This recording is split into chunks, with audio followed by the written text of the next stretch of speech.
If we are to ready ourselves for invasion, we shall need manpower, provisions, and time, all of which are in notably short supply.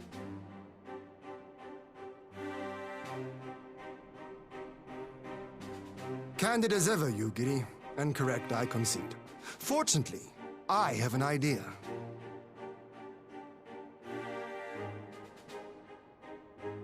'Tis plain no single nation can stand against the might of the Empire. And it was only with the aid of others that Dorma succeeded in winning her freedom. So, I mean to take a leaf out of our Eorzean friends' book and form an alliance of our own.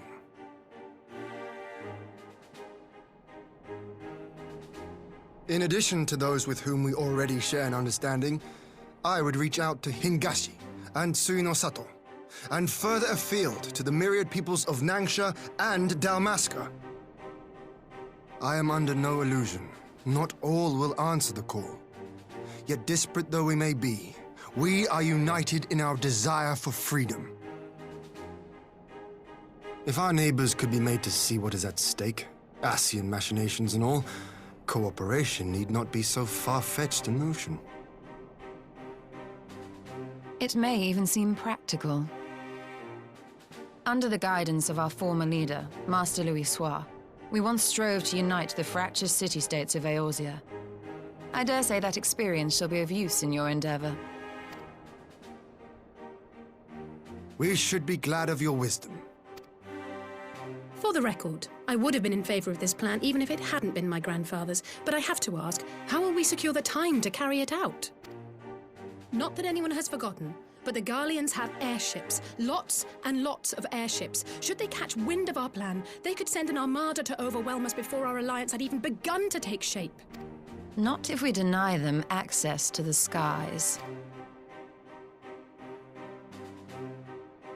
During our time in the Burn, the Warrior of Light and I chanced upon some Allagan ruins. Oh? As such ruins go, they were not particularly unusual. But something about the surrounding land struck me as odd. Faint though it was, its ethereal residue was uncannily similar to that of Azizlar.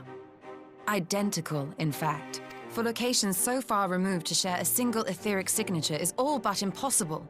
I conclude, therefore, that the Allagans created the floating continent with land taken from the Burn.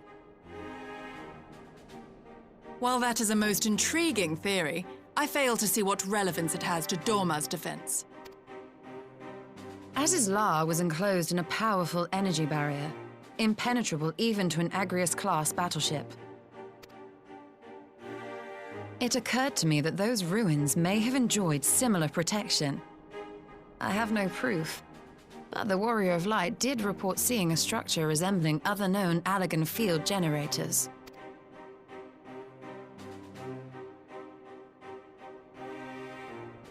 All right. But even if we could put up such an energy barrier, it surely wouldn't extend beyond the limits of the Burn. So what's to stop the Garleans flying around it?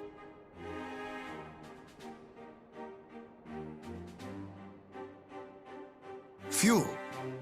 The Dalmascan capital, Rabanasta, was a key Imperial refueling point in the east. By laying waste to it as a lesson to the rest, the Empire greatly hindered its own operations in the region. If an Imperial fleet were to advance upon Dorma, it would now have little choice but to travel, as the crow flies, over the Burn. I see. A word of caution.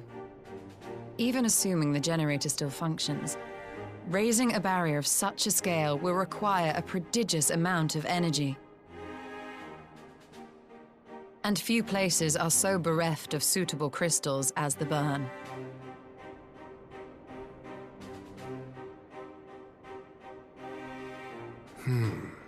A source of energy. Tell me, did the Allagans make a habit of launching things into the sky?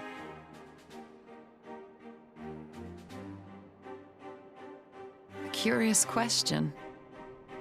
Besides Azizlar, I know of only one other notable instance. The Red Moon Dalamud, whose fall triggered the calamity.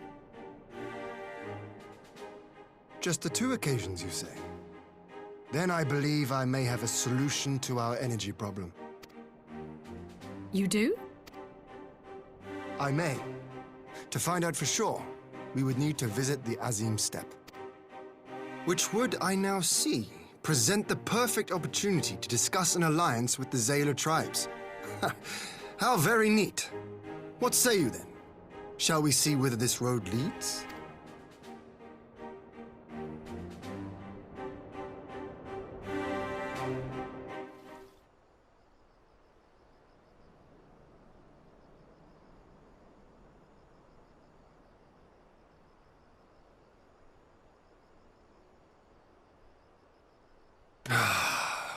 I will never tire of this vista. The endless fields, the boundless skies. 'Tis a sight to make a man forget his cares. But not his purpose, I trust. Might this be a fitting moment to tell us what we are doing here? Of course. During my time with the mole, I learned some few myths of this land. One goes thus. In the distant past, when all seemed doomed, a wayfaring soul came unto the steppe.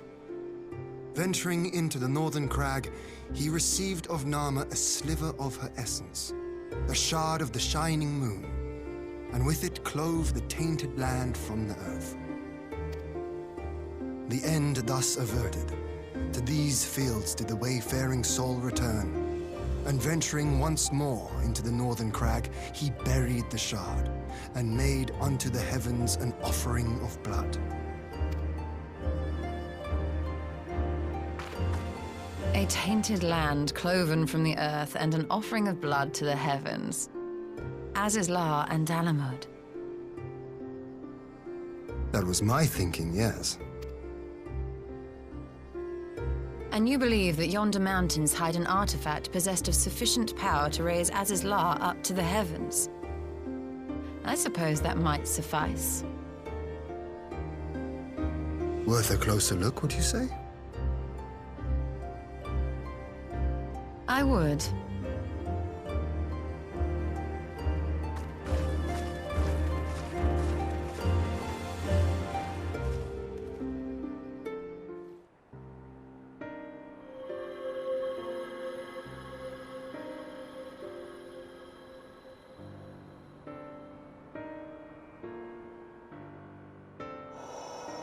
Such an abundance of ether. Are we in luck? We are. This is an Allagan artifact, most likely built to regulate the flow of ether. I strongly suspect the ancients used it to stem the flow from here to the burn. That would explain how they were able to untether what became Azizlar from its surroundings. But were we to throw open the floodgates, the resultant deluge would surely be sufficient to raise our wall.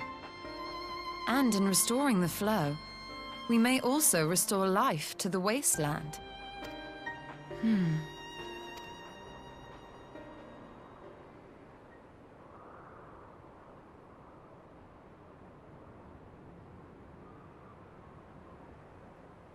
What is it?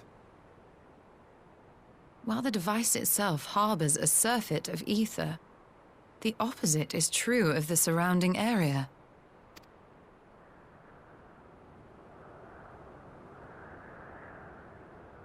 An effect of regulation, perhaps. A similar phenomenon seemed to be occurring in Doma.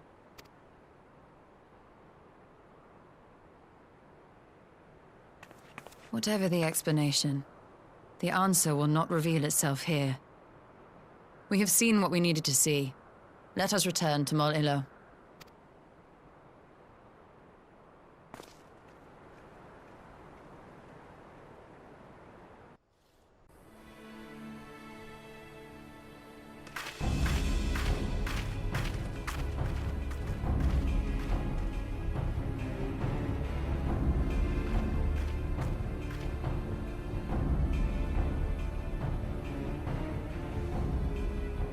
Yes! This spot shall serve as well as any. I shall enjoy this Hahn. Is this truly necessary? Have you no peaceable way of making decisions? Speak not of peace. You stand before proud warriors of the Dothal. In the heat of battle do our souls burn brightest. We lay low the strong that we may rise higher. That is our way. The way of might. There is no other. Oh, they do not want for conviction.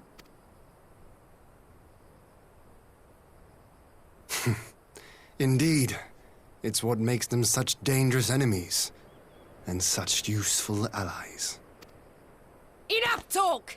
It is time to fight!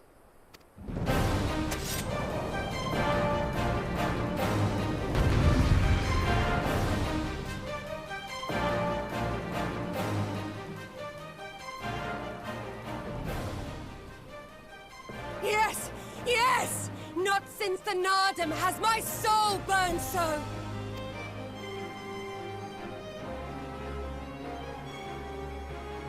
Come! We have only just begun.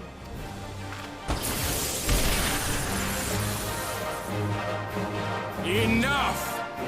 You were not granted leave to set the steppe ablaze. Well, well, the sun has come out to play. Be gone, Moonstruck Oronir! I am busy! Fool of a Dothal! Have you forgotten the face of your master already? The sun will never set! From his seat on high, he reigns over all, now and forever.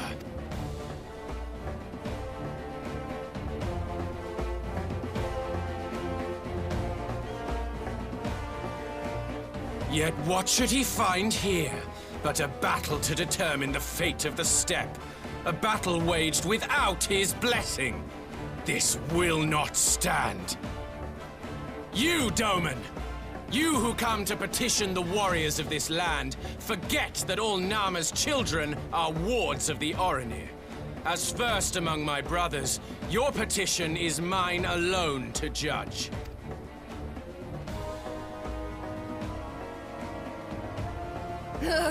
These words are as wind from a horse's backside. Plentiful, but your axe sings more sweetly. Let her speak for you.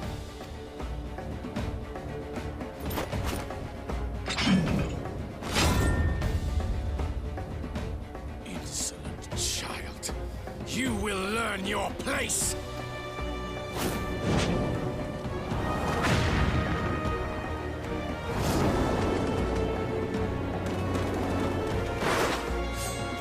Forgive me, Brother Magni, but we have an arrangement with the Dothal.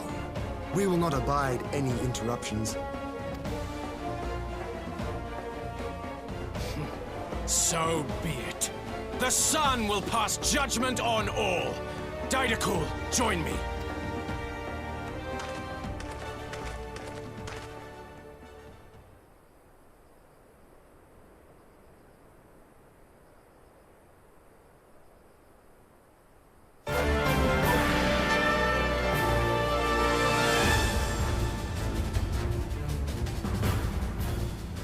The sun is in good company.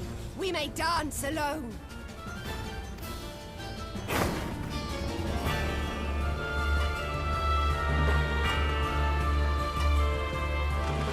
Beg not for mercy, for you will have none. Bear witness to the power and the glory of Azim!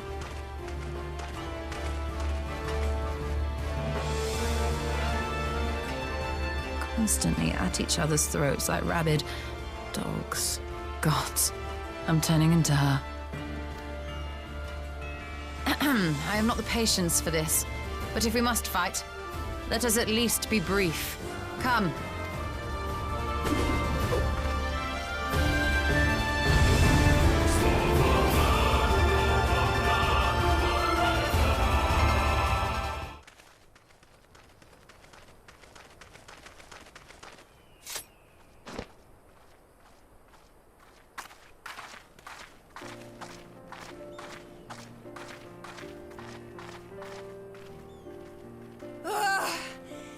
Never have I felt such bliss in defeat.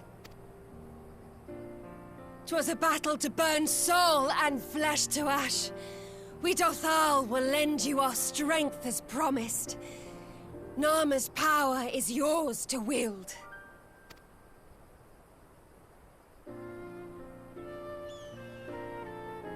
What does the sun say to that?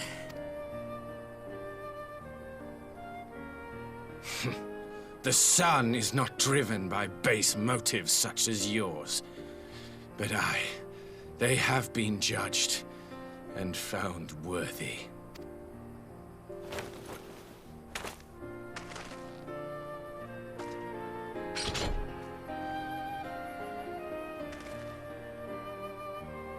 It is the way of the Oranir to accord recognition and respect to the strong. You have made sufficient proof of your strength. The sun shall answer your call. You have our thanks. We are glad to call you allies.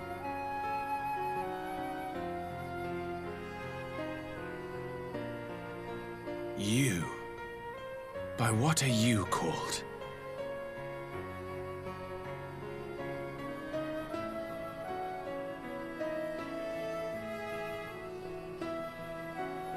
Y'shtola. Why?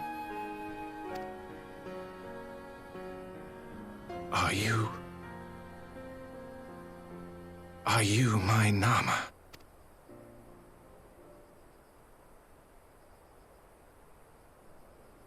I beg your pardon? In battle, you shone with all the majesty of the full moon's light. Your healing touch, the embodiment of the Dusk Mother's love.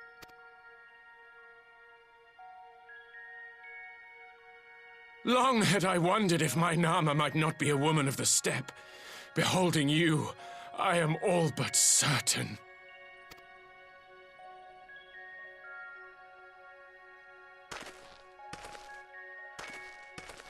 Now, look into my eyes. Could it be? Could you be?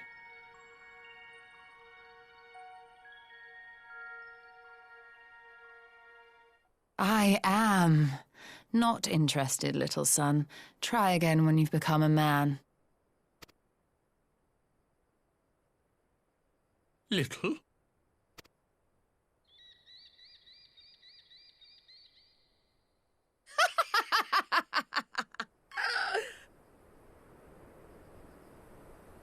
Little son! Little son!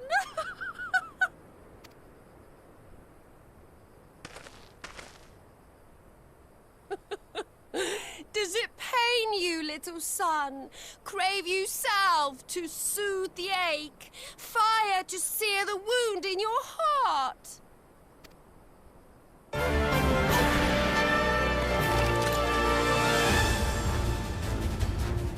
We have wasted enough time here. Siren awaits for word of our success.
Did it work?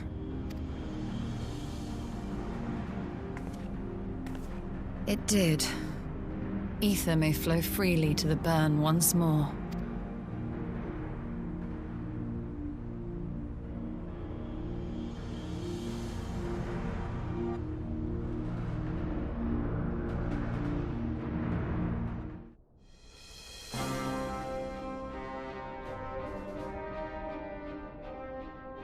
Mistress Lys, Commander Aldin, it gives me great pleasure to formally welcome the city-state of Alamigo to the Eorzean Alliance.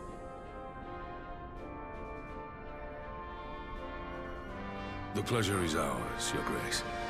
I know I speak for all Alamegans when I say that we are glad of this chance to stand with our comrades of the Alliance. And we, for our part, are glad indeed to be able to welcome friends both old and new. Lord Hien of Doma, at your service. Pray, accept my heartfelt thanks for your generous invitation. Nay, 'tis we who must thank you for journeying so far. And 'twould be remiss of me not to acknowledge the part the Scions of the Seventh Dawn have played in bringing all of us together. In times of great unrest, you and yours have been our constant companions, without whom we would not be here.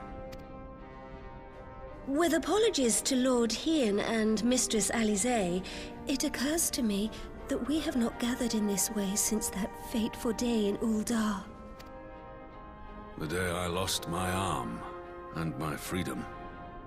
As I lay in my cell, never did I dream that I would one day be given the chance to represent my homeland at this council. I would not even be alive had you not plucked me from the jaws of death. You, Yugiri, and Alphino. Would that the lad could be with us.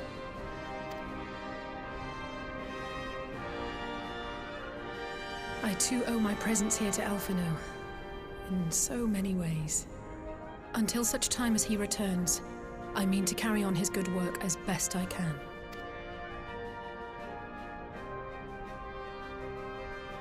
Come, friends. Let us leave the past in the past and turn our eyes to the future. My Lord Hien, pray, tell us how things stand in the East.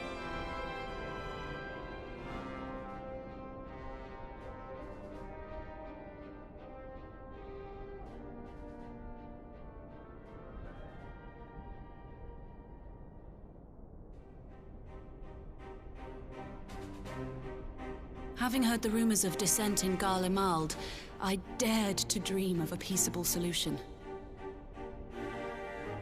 The Empire will not so easily change its ways. If the Garleans have a mind to take back Doma and Alamigo, we'll be hard-pressed to stop them, even with the might of 6 nations. But while we lack the strength to fight the tide, a course may yet present itself, if we read the winds aright. The winds suggest but one course to me. One which leads from the sea unto the river and thence to the source of all our woes. The Ascians. Indeed. All here have felt their blighted touch. It was the bringers of chaos who nurtured the Archbishop's tyrannical ambitions. They who bestowed upon him the secrets of summoning, as they have so many others before and since. And while they remain, we shall know no peace. Our objective is clear. The question is how to achieve it. That our enemy parades about in Xenos' skin poses problems in itself, but ere we get to them, how are we to infiltrate the Empire and get close enough to strike?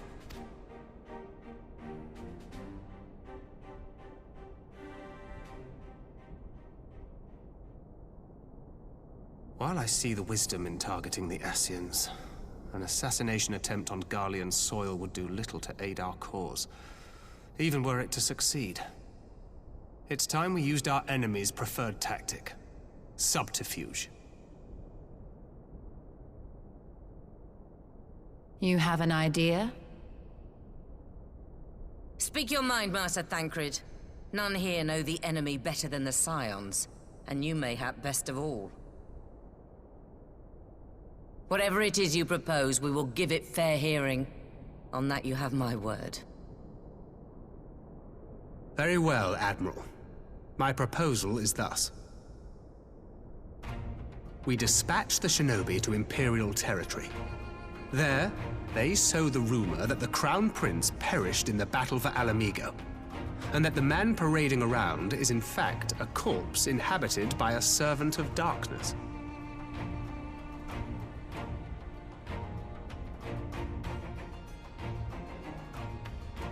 Well, it does have the ring of truth about it.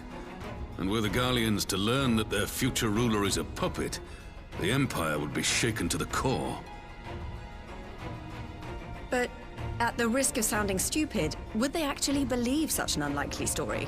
I didn't. Ordinarily not. But prior to his miraculous recovery, rumors of Xenos' death had already begun to circulate around the Empire. Ultimately, however, what the masses believe is not our chief concern. Our true objective is to create an opening for rival factions within Garlemald to exploit. Just as a war of succession erupted in the wake of Emperor Solus's death. A war which raged until but recently, plunging the Imperial House into disarray as nephew and uncle grappled for the throne. It is no coincidence that one of Varus's first acts as Emperor was to name Xenos heir apparent, family feuds being so tiresome when armies are involved. Not all welcomed his choice of successor, however. There is no shortage of individuals who aspire to the throne, who would jump at any chance to seize power.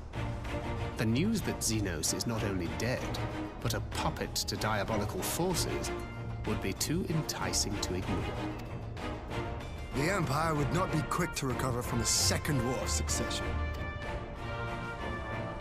I am no stranger to infiltrating Imperial territory.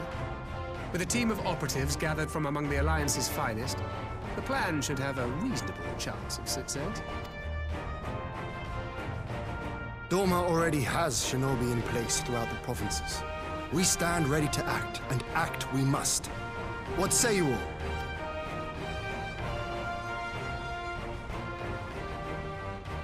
I'm for Master Thancred's proposal. We shine a light upon the Ascian and test the Empire's unity. 'Twas his plot that scuttled Doma's negotiations, was it not? Why then, if we can eliminate him, there may yet be a chance for peace. Let us wage this war of subterfuge, that we may one day lay down our arms. Gods know we never will while the Ascians remain.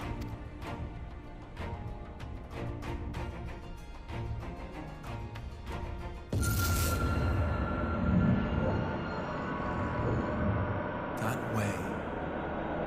Sorrow.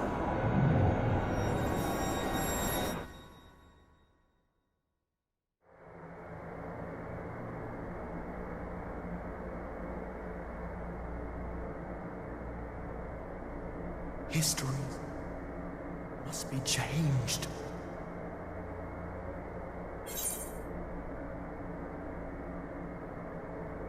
Ahead looms a calamity. Ahead looms light, expunging all form and life.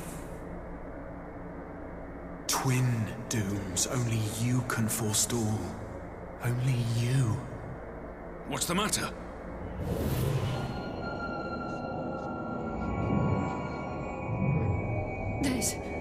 There's a voice. Spies in our midst?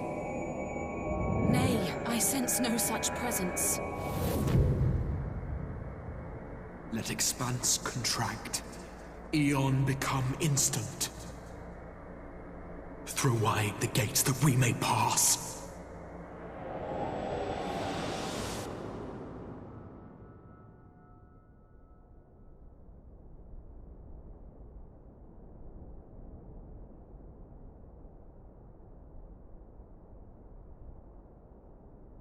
Is it over? Master Thancred!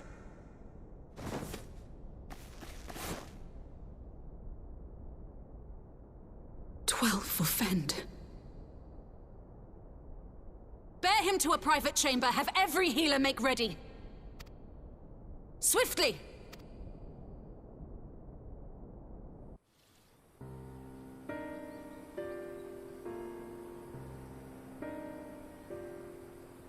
Master Thancred remains in slumber. Though his vital signs appear stable, he's unresponsive. What could have done this? And why just him and not the others? I'm afraid we could not identify the cause, my lady. Our examinations revealed no wounds, nor the presence of any poisonous substances. Gods, that only makes it worse. You're to let us know the moment there's any change, all right?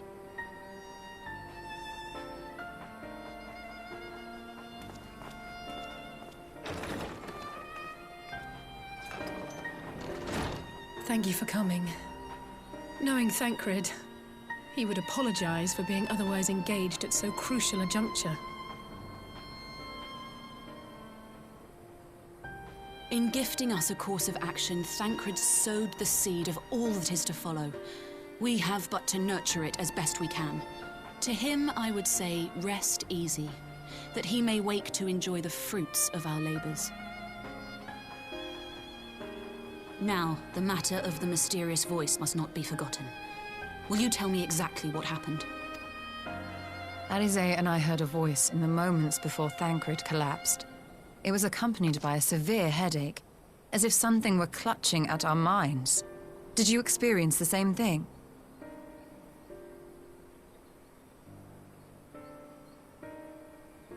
So, in between the voice and the pain, you felt as if you were somewhere else entirely.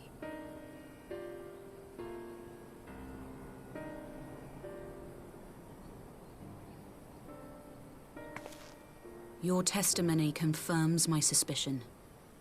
That which you experienced was, I believe, your soul being plucked from your flesh. Called. Called?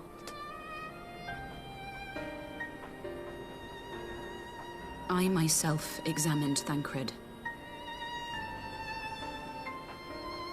Reach out as I may, I could not sense in him the spark of life that is his soul.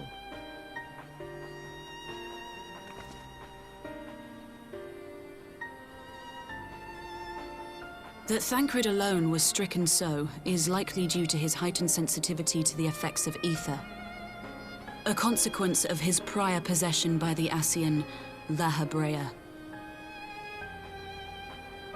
The owner of the voice, whoever it may be, reached out to you, called your souls, and in so doing, caused you and yours such pain. But if that's true, where exactly are we being called to? I know not. Yet one thing is plain. Whoever waits for you on the other side is possessed of a power unlike any I have ever known.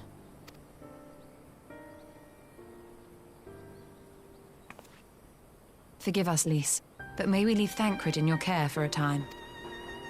As if you had to ask. I may not be a scion anymore, but I'm no less a friend. Don't worry. I'll see to it that Thancred's well looked after. Just focus on solving this mystery, all right? Thank you, Lys. As the Elder Seedseer says, 'tis no ordinary individual we are dealing with. Nor can we discount the possibility of Ascian involvement. Whoever or whatever is behind this, the sooner we find out, the better.